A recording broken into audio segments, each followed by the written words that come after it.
A disaster is inevitable, but it is the preparedness of oneself for it that helps achieve mastery over it.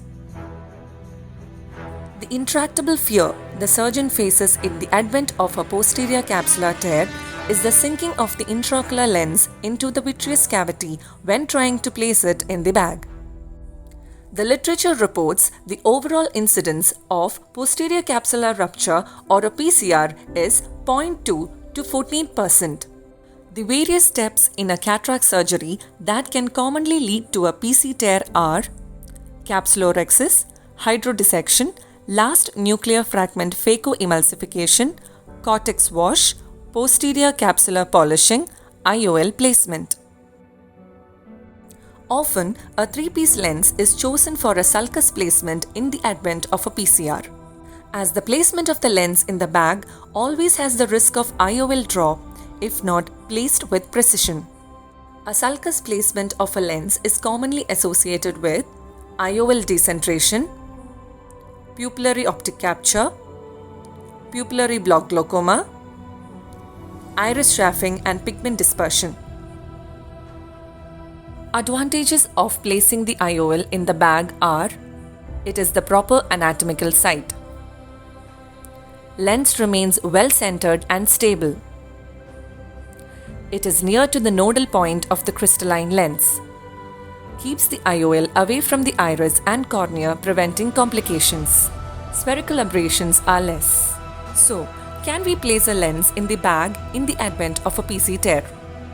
The answer is yes, but only after a careful assessment of extent and position of the capsular tear, ensuring an adequate PC support, and after knowing the status of the anterior hyaloid and vitreous face.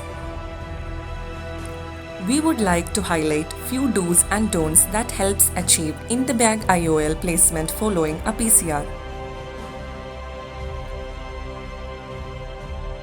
In cases where there is pre-existing PCR, IV mannitol pre-operatively can be given in anticipation of an eventful surgery. Avoid hydrodissection in these cases and careful hydrodelination to be done. All the phacoparameters are to be lowered. Peeling of cortex is to be done from the periphery in all clock hours, and the posterior pole to be dealt last. A foldable IOL is placed in the bag after ensuring adequate PC support.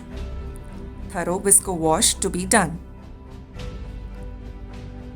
Haptics to be oriented parallel to the PCR. Posterior polar cataracts have a greater propensity for PC dehiscence and higher chances of PCR with vitreous disturbance intraoperatively. Adequate anterior vitrectomy is a necessity before planning IOL placement in the bag.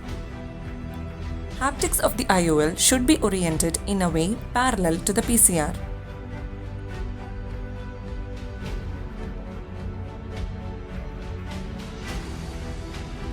In case of posterior polar cataract with PC plaque, PC polishing is to be strictly avoided as it may result in a PCR.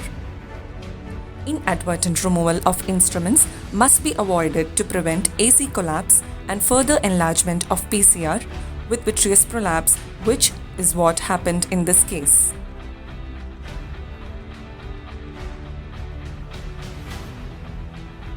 After adequate vitrectomy, foldable IOL is placed in the bag with haptics oriented parallel to PCR.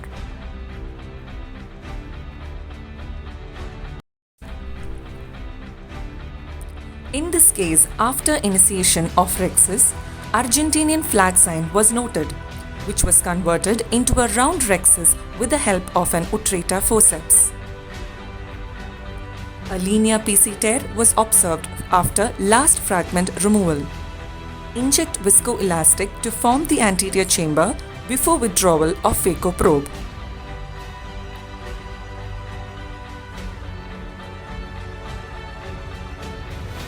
IOL is placed in the bag with haptics oriented parallel to PCR.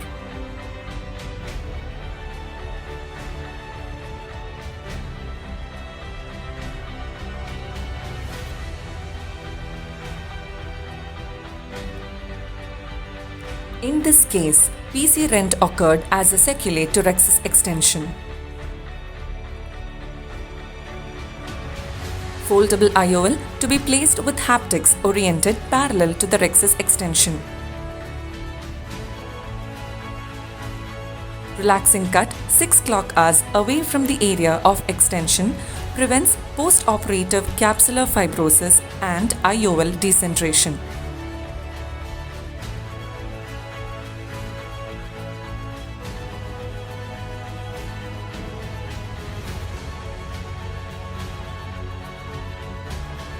This case demonstrates a star-shaped PCR without vitreous disturbance. It is important to check the patency of the visco cannula and it should be devoid of air bubbles. In this case, an air bubble entrapped in the visco cannula caused a PC rent. Due to adequate PC support, a foldable IOL is placed in the bag. In a one-year retrospective analysis of 2,536 cases, 29 cases were complicated with PCR. Among these, 22 cases were managed with IOL in the bag.